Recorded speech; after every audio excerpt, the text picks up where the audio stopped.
non vai a derogar, nin vai a non aplicar os acordos. Polo tanto, tranquilos, 2008 e 2009 aínda temos o conseguido.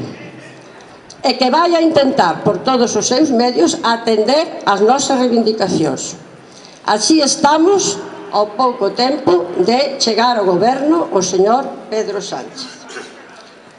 Fúmonos de vacacións, acordádevos, nos despedimos no mes de xulio e estábamos un pouco cansos. Fíxonos falta o mes de agosto para repoñernos. Volvimos e os representantes dos pensionistas na plataforma estatal solicitaron á nova ministra, señora Valerio, que querían reunirse con ela. Accedeu e a entrevista tuvo lugar. A ministra, un pouco osada, intentou poñernos no noso sitio, pero non o conqueriu.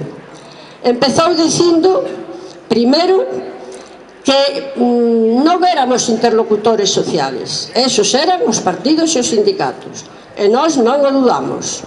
Outra cosa é que seamos os que estamos nos novos movimentos sociais e temos que poder ser escoitados. Que non íbamos a estar presentes nas mesas de diálogo social. Calquer cambio que se fixera no sistema de pensións, que non negaba fose necesario, tería que pasar antes polo Pacto de Toledo. Sónavos o Pacto de Toledo. Pois ese Pacto de Toledo, que nós xa casi dábamos como morto, dado que levábamos tempo sin saber nada del, é o que a ministra nos pon un pouco como frente. Todo ten que salir do Pacto de Toledo. E ademais sigue amenazando. Conforme di Europa, conforme tamén di o Fondo Monetario Internacional, como pensa o goberno, e penso eu, e xa non digamos a banca, calquer cambio que fagamos ten que garantizar que non vai desestabilizar o sistema. Os nosos portavoces non sei nin como tuveron ánimos de dar unha roda de prensa, pero non se amedrentaron. Saliron e con certa ironía contestaron á pregunta de que lles pareceu. Dixo, non nos gustounos a música, perdón. Foron afables, foron educados. Será que antes non os habían tratado así, non sei, eu non estaba ali. Pero non nos gusta nada a letra. Da conversa que tuvemos, nada se falou de que hemos entregado un documento no que están as nosas reivindicacións todas e están postas a corto, a medio e longo plazo. Xa que non somos tan tolos como para pensar que todo se vai a conquerir dun plumazo.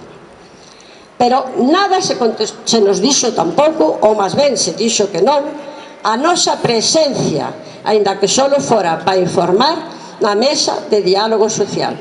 E nada se dixo cante todas as nosas reivindicacións, que son moitas, que quedan por conquerir.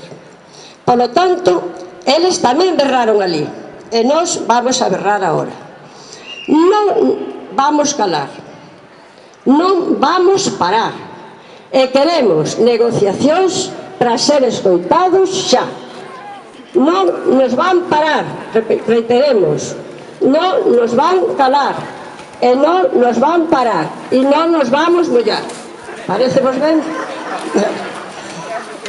Neste momento, que xa a coordinadora comproba que non é moito o que se pode esperar das conversacións co goberno,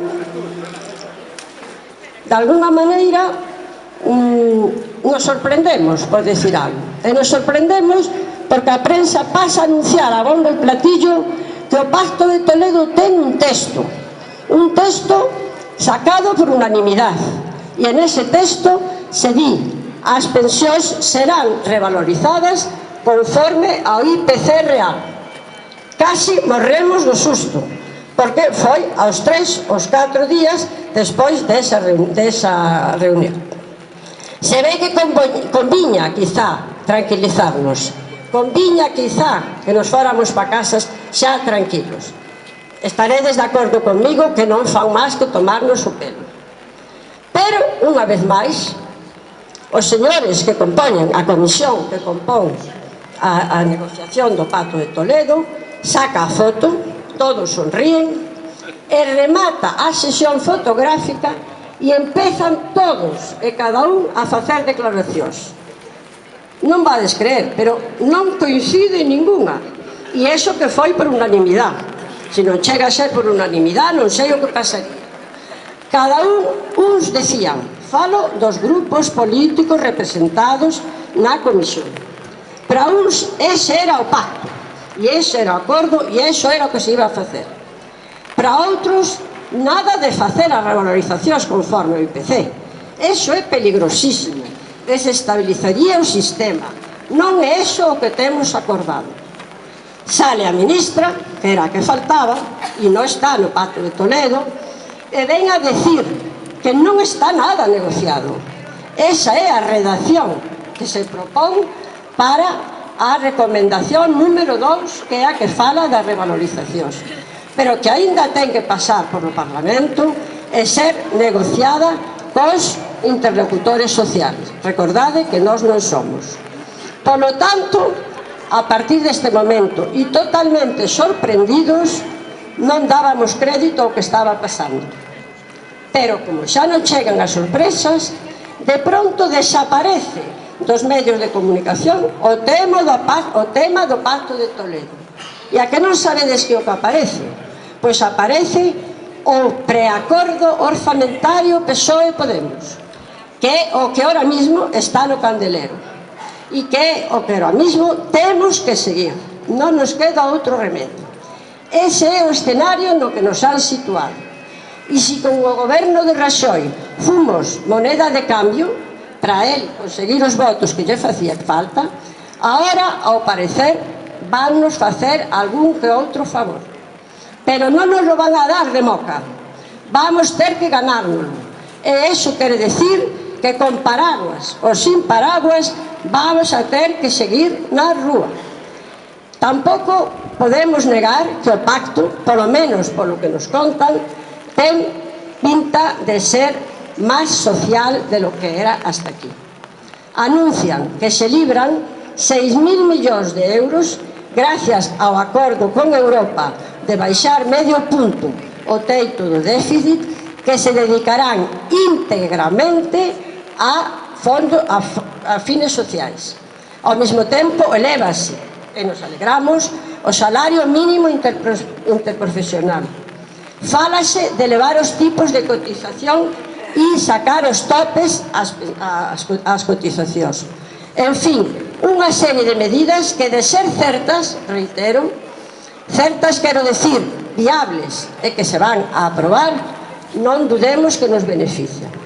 Polo tanto, na rúa, a vixiar, a defender e a exixir que ese pacto sea realidade. Será quizá o último sono, xa non vamos a ter demasiados, pero este, que é o que agora nos move, non é outra cousa que defender e con forza as nosas pensións, as dos nosos fillos e as dos nosos netos. A eles son os que lles vai a tocar, se lle aplican, ese temido factor de sostenibilidade. Polo tanto, e agora sí que vamos a berrar antes de cantar: goberne quen goberne, as pensións deféndense. Goberne quen goberne, as pensións deféndense. Goberne quen goberne, as pensións deféndense. Quen goberne, as pensións deféndense. Gracias a todos e os espero aquí o día 3 cos chalecos, vale? Hasta logo.